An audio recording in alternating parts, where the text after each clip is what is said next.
Assalamualaikum warahmatullahi wabarakatuh. Selamat datang kembali di Amus Channel. Kali ini kita akan melanjutkan pembelajaran kita masih di mapel Akidah Akhlak kelas 7, yaitu tentang Asmaul Husna. Kita akan lanjutkan 5 Asmaul Husna selanjutnya, yaitu Al-Fattah, Al-Adl, Al-Hayyu, Al-Qayyum, dan Al-Latif.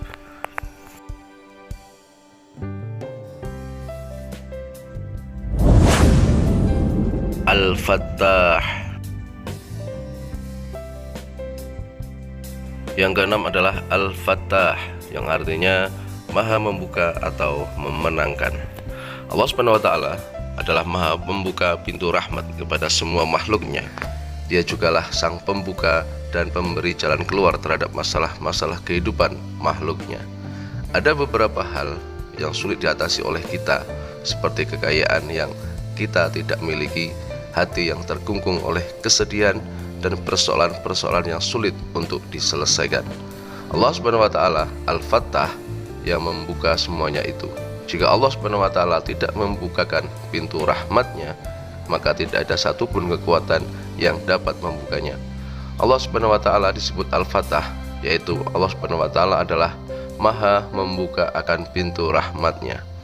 Allah membuka jalan bagi manusia supaya mereka dapat menggali karunia Allah yang menyebar di alam semesta ini.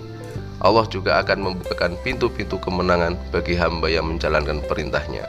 Allah yang memiliki kunci rahasia bagi hati manusia. Allah Subhanahu wa Ta'ala berfirman, "Ma yaftahillahu lin-nasi min rahmatin fala mumsika laha wa ma yumsik fala mursila lahu min ba'dihi wa huwal azizul hakim." Artinya, apa saja yang Allah anugerahkan kepada manusia berupa rahmat, maka tidak ada seorang pun yang dapat menahannya. Dan apa saja yang ditahan oleh Allah, maka tidak seorang pun yang sanggup untuk melepaskannya sesudah itu.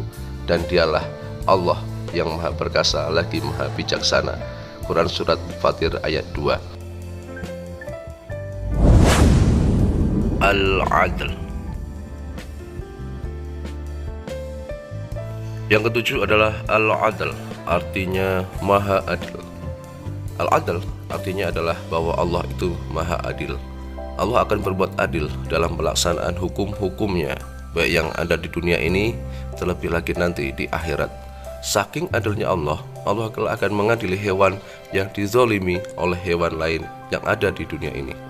Nabi menyebutkan bahwasanya apabila ada kambing bertanduk menyeruduk kambing yang tidak bertanduk, maka Allah nanti menghidupkan keduanya. Lalu kambing yang tidak bertanduk diberi tanduk oleh Allah Subhanahu wa Ta'ala, lalu ia akan menyeruduk kambing yang menyeruduknya sewaktu di dunia. Setelah pembalasan Allah diberlakukan dengan sangat adil, lalu Allah berfirman, "Jadilah kalian menjadi debu." Lalu hewan-hewan tersebut menjadi debu. Dan pada saat itulah orang-orang kafir yang melihatnya ingin jikalau mereka dijadikan Allah sebagai debu juga yang tidak akan mengalami siksaan di neraka. Lalu Allah menolak permintaan dari orang-orang kafir. Na'udzubillah min dzalik. Kehadiran Allah Subhanahu wa Ta'ala tidak hanya berkaitan dengan hukum, moral, dan peraturan sosial kemanusiaan atau masalah-masalah keagamaan saja, tetapi keadilan Allah Subhanahu wa Ta'ala berlaku juga dalam menciptakan alam raya lahiriah ini. Nabi Muhammad SAW bersabda, "Dengan keadilan langit dan bumi ditegakkan." Artinya tanpa keadilan, ekosistem alam semesta ini tidak akan tegak atau malah memberi atau tidak memberi sama sekali. Jadi alam raya ini ada karena keadilan dan sistem yang berlaku di dalamnya, juga dengan adil atau seimbang. Firman Allah, "Innallaha la yadlimu mithqala dzarrah wa in taku hasanatan yudha'ifha wa yu'ti min ladunhu ajran 'azima." Artinya, sesungguhnya Allah tidak menganiaya seorang walaupun sebesar zarrah, dan jika ada kebajikan sebesar zarrah, niscaya Allah akan melipat gandakannya dan memberikan dari sisinya pahala yang besar. Surat An-Nisa ayat 40. Al-Hayyu. Yang kedelapan adalah Al-Hayyu, yang artinya Maha Hidup. Al-Hayyu artinya Maha Hidup. Hidup Allah SWT tidak sama dengan makhluk-makhluknya. Kalau segala makhluk hidup yang dia ciptakannya ini ternyata memerlukan antara satu dengan yang lainnya, maka hal itu pasti tidak akan terjadi pada zat Allah Al-Hayyu. Allah Subhanahu wa taala berfirman, "Wallahu anzala minas samaa'i ma'an fa ahya bihil arda ba'da mautiha. Inna fi dzalika laayatan liqaumin yasma'un." Artinya, dan Allah menurunkan dari langit air hujan, dan dengan air itu dihidupkannya bumi sesudah matinya. Sesungguhnya pada yang demikian itu benar-benar terdapat tanda-tanda kebesaran Tuhan bagi orang-orang yang mendengarkan pelajaran. Quran Surat An-Nahl ayat 65. Al-Qayyum. Kemudian yang kesembilan adalah Al-Qayyum, yang artinya maha berdiri sendiri. Al-Qayyum mempunyai makna maha berdiri mengurusi makhluk. Al-Qayyum adalah salah satu dari Asmaul Husna.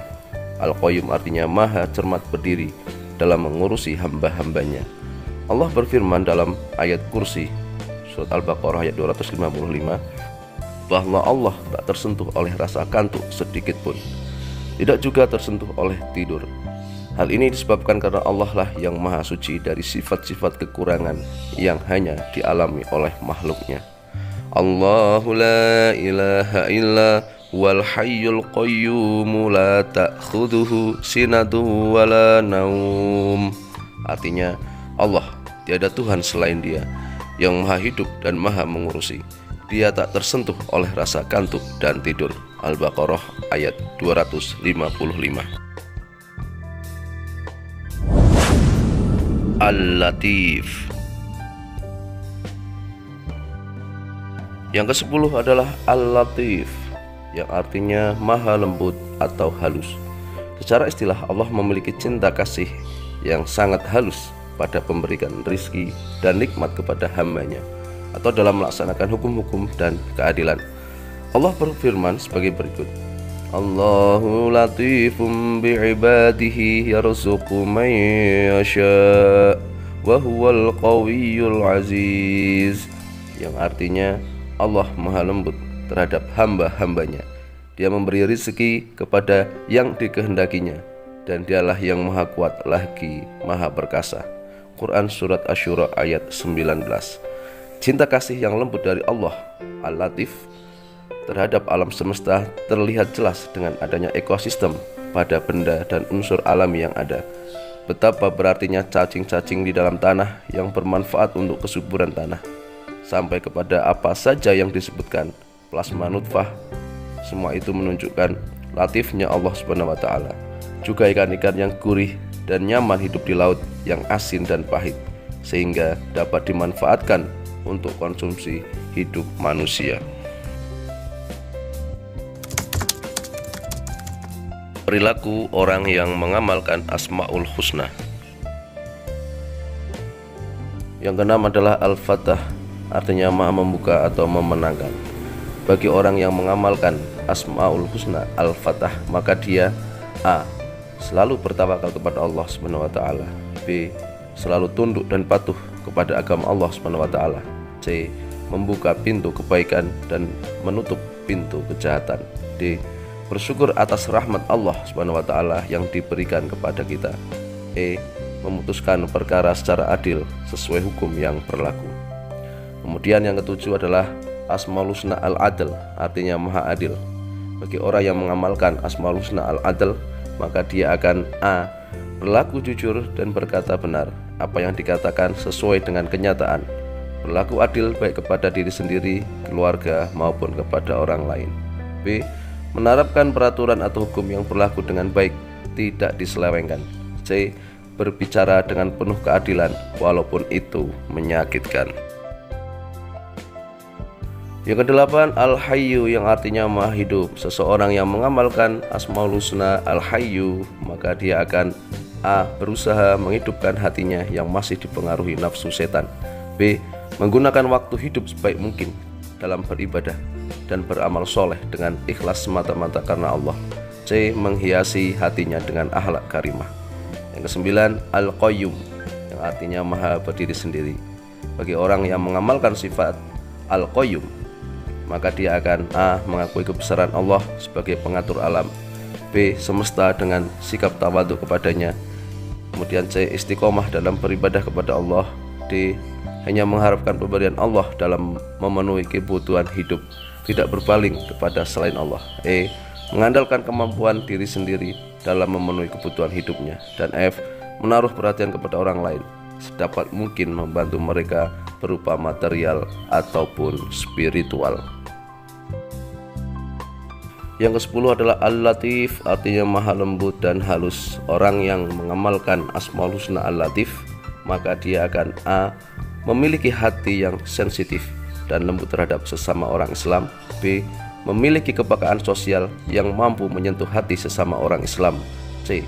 memiliki sifat sabar terhadap cobaan atau musibah yang menimpa, dan D. memandang bahwa hidup di dunia ini singkat, maka perlu kesadaran untuk beramal baik sebanyak-banyaknya. Demikian pembahasan kita tentang Asmaul Husna. Jangan lupa subscribe di channel ini. Sekian, semoga bermanfaat. Assalamualaikum warahmatullahi wabarakatuh.